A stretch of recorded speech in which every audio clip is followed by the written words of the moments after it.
सावन महीना कल से झड़ गया, सबके पता होत बा। वही पर भोले बाबा ते गौरा से का कहे,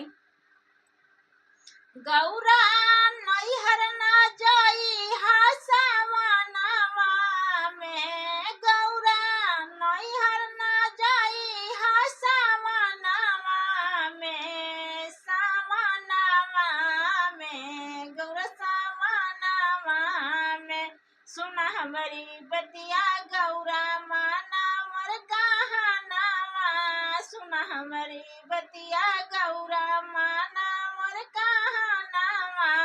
तोहरा बिना गौरा नहीं लागे हमरा मनवा, तोहरा बिना गौरा नहीं लागे हमरा मनवा।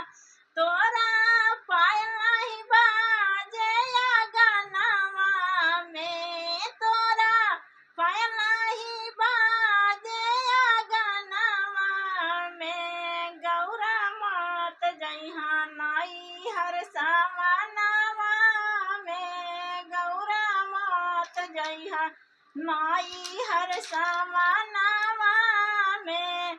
बरखाया बुनी परे भोला चुवे पानिया हो, बरखाया बुनी परे भोला चुवे पानिया हो।